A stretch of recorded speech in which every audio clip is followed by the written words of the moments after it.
Hello, this is Amber P, and you are watching Black, Sexy, Geeky, and Mental, a weekly video thingy about delving into the mind of a black, former burlesque performer, sci-fi fan with bipolar disorder. I already stumbled a little bit, and it is just the intro. We're gonna deal.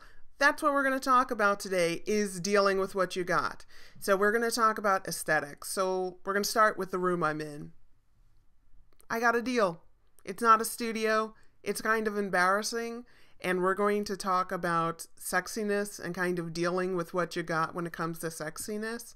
So I'm embarrassed by the room we're in. And I decided that getting out content was more important than worrying about where I'm going to be, because I was supposed to, for myself, start this a while ago. And I didn't, because I was like, I just have to do it in my room, and my room's a mess, and I don't have lighting, and blah, blah, blah. I still don't have lighting. For example, the sun is about to come out and wash me out. It's going to go from being kind of darkish to being kind of brightish because it's a sunny-ish day. So right now, here comes the sun. It's going to wash me out and be wicked bright, and then it's going to go away. And so that's embarrassing.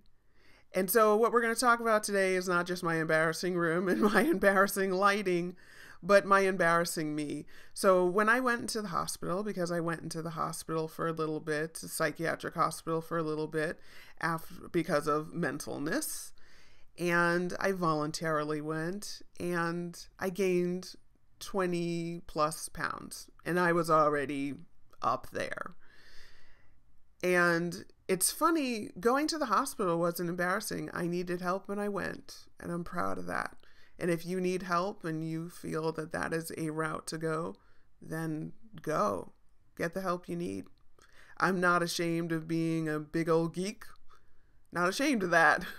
Not ashamed of having done burlesque and, having taken off my clothes for money. Not ashamed of that. You know what I mean? Stripped a couple times. Not ashamed of that. Black, obviously not ashamed of that. But plus size, not ashamed of that. But I do feel like my sexiness was in being Honeysuckle Duvet, which was my burlesque persona. And I do feel that the only way I was sexy was through her. And the fact that I've even personified her says something. And now I've lost a lot of that weight that I gained around the time I went to the hospital. I'm almost back to my fighting weight, as it were. And I'm pretty sure that I'm going to be able to fit back into my, I almost said uniforms. I can almost fit back into my costume soon, in time for Halloween. Halloween is in a month, or in a month and change. And it's going to be weird to be able to fit back into those costumes if I felt like it. And I don't want to be anything but Amber P. Knight.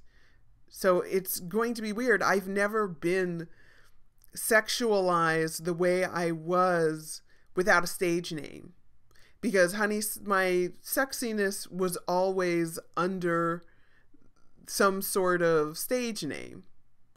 First as a student doing pole dancing and striptease lessons, then a pole dancing striptease instructor, and then a burlesque dancer, and it's always been associated with something.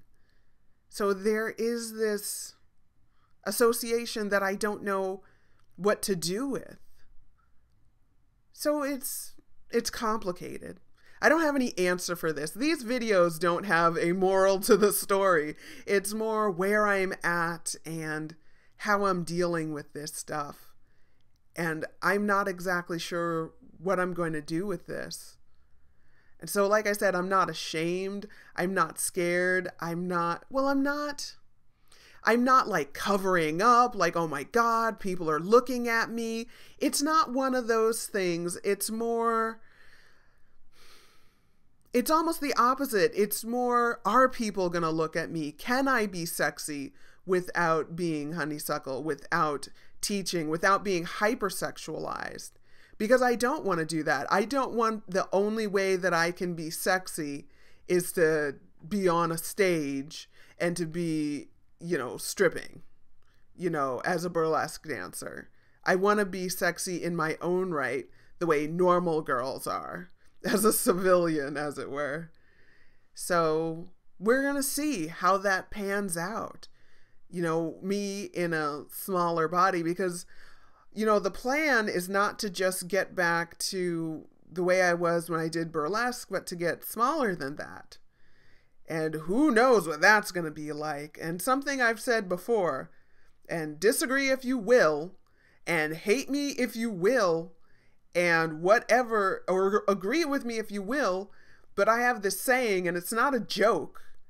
It's, what do you call Amber minus 50 pounds? A threat. Look at me. If I were thin, come on now. I know you can't see me, but I'm an hourglass with big old boobs. And they're not going away if I lost weight. So, and a big old butt. And that's not going to go away completely if I lost weight. So, we're going to see how it works out if I'm trimmer. More trim. Smaller. If I'm already cute. But enough of that talk. So, we're going to see what happens. We're going to see what happens with this sexy talk and how I feel, and the fact that I'm not wearing makeup now, and the background in my room. We're going to see how it all pans out. Like I said, I don't have any answers. I just have how I feel. So if this relates to you, and then good. I think that there are people out there who don't know what to do with their sexiness, don't know how to relate to it, aren't ashamed of it, but don't know how to relate to it. Or maybe there are other women in your life who are sort of in the same boat, where you don't know how, maybe you have girls' night and you don't have an outlet for your sexiness. Maybe share this with them. Share this video if you can relate, if you know people, specifically other ladies who can relate to this, please share. If you relate to this, please subscribe and join me on my journey. So thank you, Wicked, for watching, and rock on, cool kids.